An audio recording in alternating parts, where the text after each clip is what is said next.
We do have time for some questions, so I'd like to turn it over to my colleagues at the HAI program. Shantala Ahanya, one of our infection preventionists, will moderate the Q&A. We're also joined by IP's Hilary Metcalf and Zenith Quadra. Thanks, guys. Thank you, Sophie. Thank you, Karen. Thank you, Jeff, for a great presentation.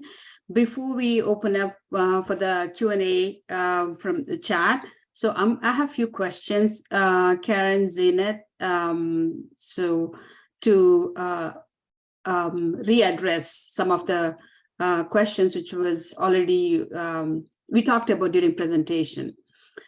Karen, this question for you. How has the UTI impacted the admission rates, and have you seen any increase in the number or not? I'm glad. Good question. So we have seen an increase in the number of UTIs, and not only in UTIs, but upon doing a deep dive into the data, we have seen an unbelievable rise in the urosepsis cases.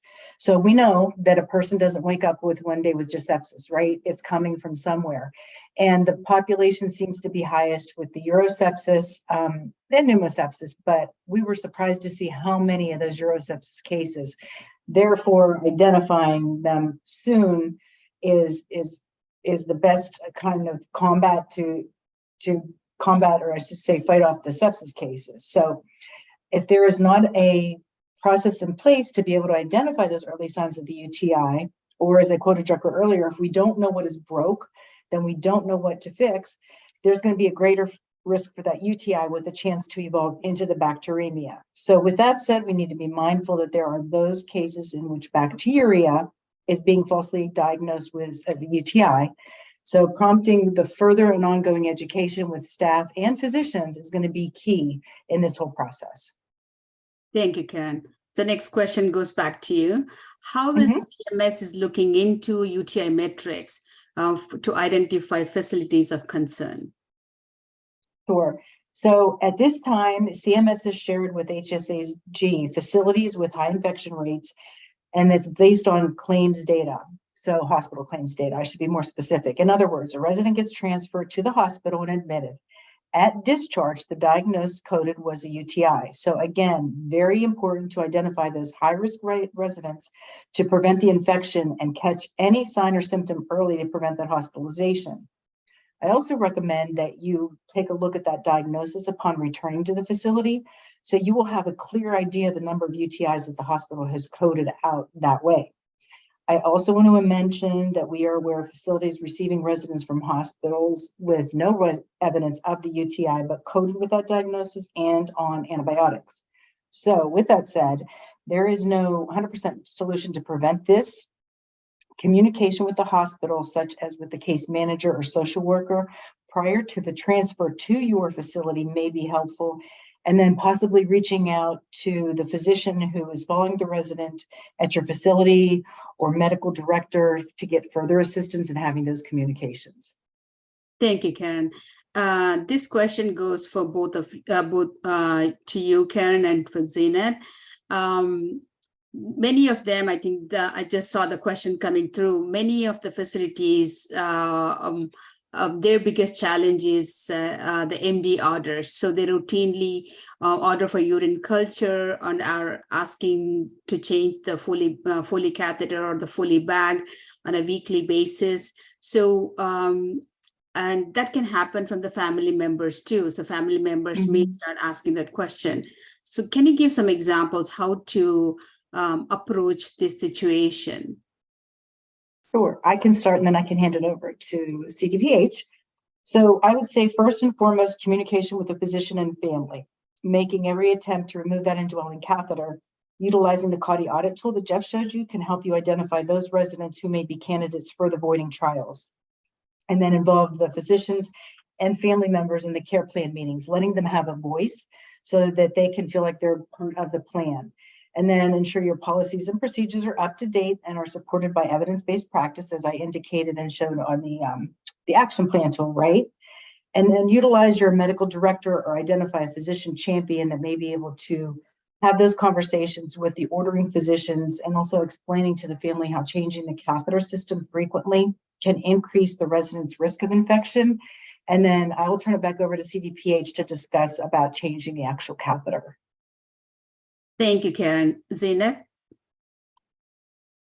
That's definitely an important question, and Karen covered most of it. But yes, definitely don't want to break the seal and change just the bag part of the Foley catheter. We want to leave the system intact in order to prevent infection. So just taking a little bit of a time explaining that to the family, that we're actually putting them in more harm by breaking the seal and changing the Foley bag, the drainage bag.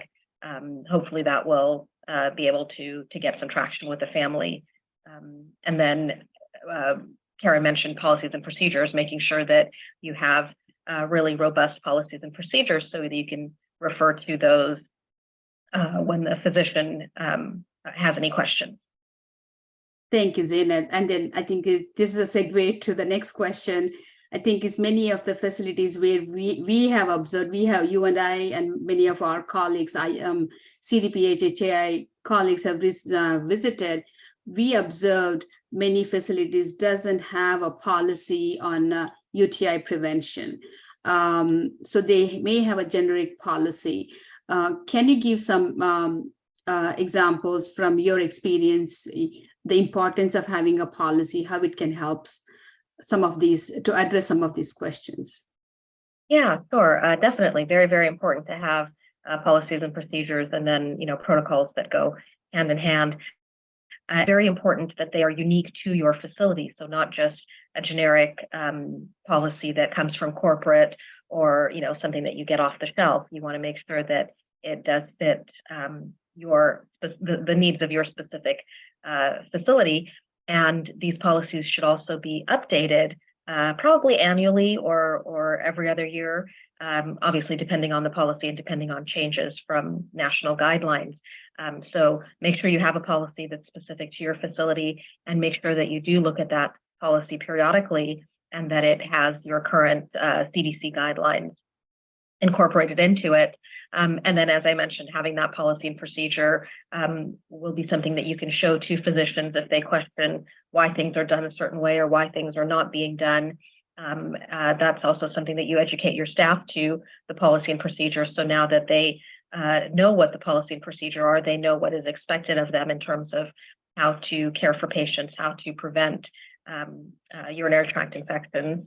And then also we can show those policy and procedures, or at least share the content with family members so that they know the CDC guidance that we're using to provide the best care for their family members that are in the nursing homes. Thank you so much, Zeynep. That's excellent. Karen, this question for you. Can you give some examples for the alternative for Foley catheter, especially like we saw some incontinent patients, they were using, some of them referred that they will, indication was for the Foley catheter. Can you give alternative examples? And Zeynep can add. Sure. So for the incontinent resident, as previously mentioned on the risk assessment action tool, using the incontinent pads as an alternative would work. Making sure to do the appropriate and frequent peri-care, purposeful rounding every 2 hours with toileting opportunities. Checking those incontinent pads to prevent that skin exposure to the soil pads. And then also you could use external catheters as another alternative with proper peri-care again. Zeynep, anything to add? No, you've covered them all. Okay. In doing some of the facility visits, I was very surprised to see some facilities have really good luck with their no Foley programs or no Foley initiative. Obviously, Foley's for residents that do meet the need for it. But in other cases, using exactly what you mentioned, they've had very successful programs to maintain Foley-free or environments, as well as very good peri-care. So yeah, there are definitely options. Thank you, Zeynep. Thank you, Karen. Next question is there any alternative for Foley catheter if for acute urinary retention or obstruction? Before they decide to go with to insert the Foley catheter. What are the first step they had to take? So initially, I recommend, if available, of course, we want to use that bladder scan to determine the amount of urine retained, right? To make sure that if it's significant, that we do want to go next step.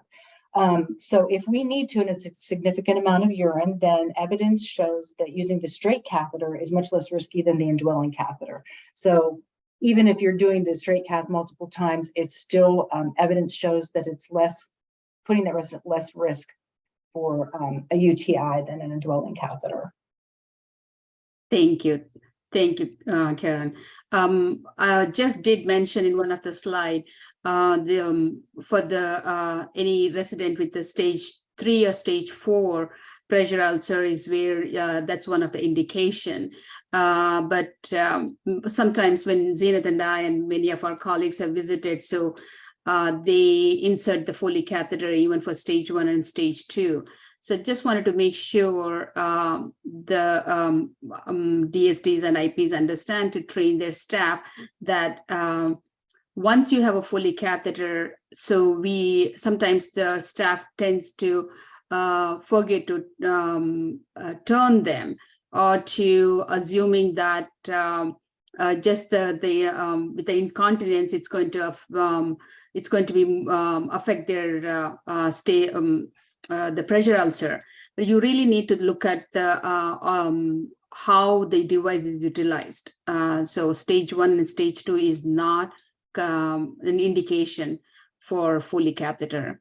So next question to you, Zenith. Can you give some examples to involve residents and their family members to be part of the UTI prevention program? And I think there was one of the comment was using this information in admission packet. That's great approach. So can you give some examples?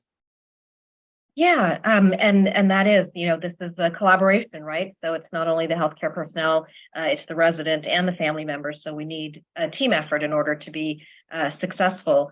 So having packets, having information available in the admission packet to kind of set the stage, right? And to tell them, these are all of the things that we are going to do evidence-based to help your family member that's in the care of our nursing home have the best possible outcome. So, these are the things that we're going to do for UTI prevention. So that would make a good impression. Having posters or flyers available in the facility in terms of what the facility is doing to prevent UTIs. Educating the family members on the bundle. So maybe they will watch when people are doing rounding. So if somebody comes up to them and is checking on their Foley or checking for the need for having a Foley, including the family member in that discussion. So not just walking in, looking at the Foley and walking out, but actually saying, this is what I'm doing. This is part of our round. This is how we make sure that your family member still needs the Foley, or this is how we make sure that we remove that Foley as soon as possible.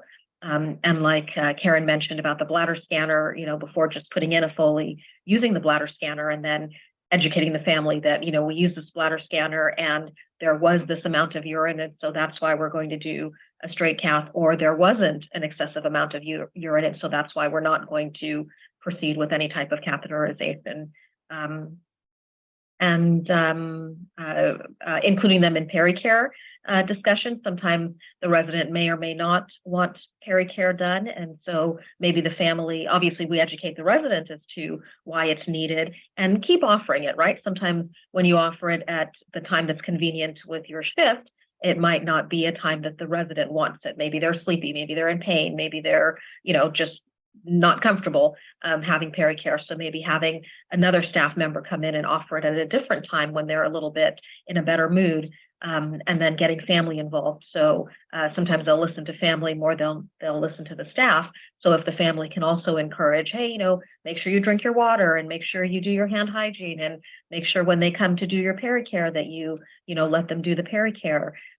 So, empowering the residents a little bit to let them choose that if this is not an appropriate time, I'd rather have my pericare after breakfast than before breakfast, try to accommodate that, but at the same time, making sure that just because they refuse it at one time doesn't mean that we just go 24 hours without offering it again. So yeah, I think I don't know, anything else that can be added to getting the family members involved? Zena, I think that's a great segue to the next, the pericare.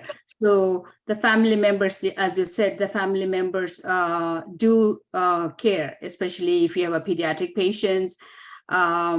So just wanted to bring up, sometimes they bring their own supplies, they like the scent, they like the perfume, whatever, right? So then can you just go over, it is not really recommended, how it can impact the care for the resident?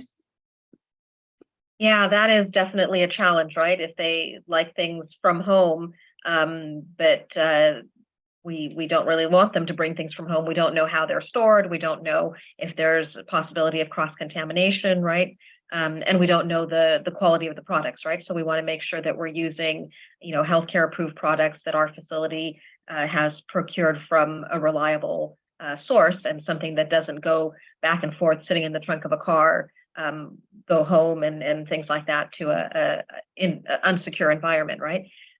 So we do want to get the family members involved, but we also want to make sure that they're using the healthcare facility approved products. And pericare, we just can't stress it enough, right? Pericare is so very important, a very, very important part of the UTI prevention bundle. And evidence has even shown that doing pericare really reduces UTIs. So we want to make sure that they're done. We want to have the families involved, but at the same time, we want to make sure that it's done in the safest way possible, right? Done at least once a day will definitely prevent skin breakdown. And then also just pericare itself reduces the burden of organisms in areas that are very important to prevent infection. Keeping the area clean and dry is also important. Bottom line is just educating, right? Educating the staff, educating the resident, educating the family members about the importance of pericare, the frequency of pericare, the expectation that, while you're under the care of our facility, this is how often we're going to provide you pericare, and, we can come back at a time that's better for you, but it's something that, needs to be done.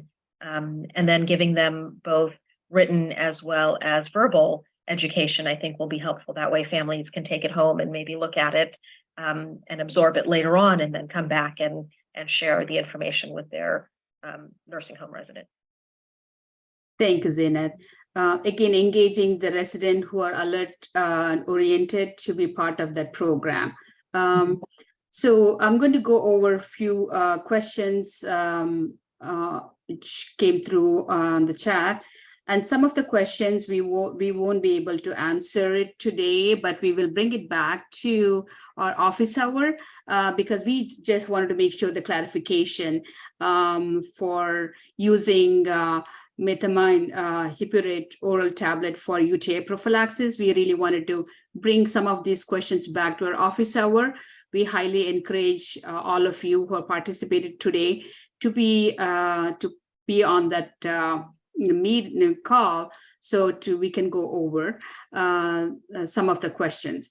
There's one question, Karen, regarding both for you and for Zinat. How do we approach, if a catheter has been changed in last 7 days, do we need to change the catheter before urine collection? Is that appropriate? So I guess my first question is, why are we changing the catheter in 7 days? So to start with that, because I think with Zenith, you quoted the CDC guidelines for changing a catheter. Do you want to go over that again? Because I know that catheters should not be changed unless there's a function issue. But we don't want to keep changing it and put the resident at higher risk for changing that system. Do you want to add to that, Zena?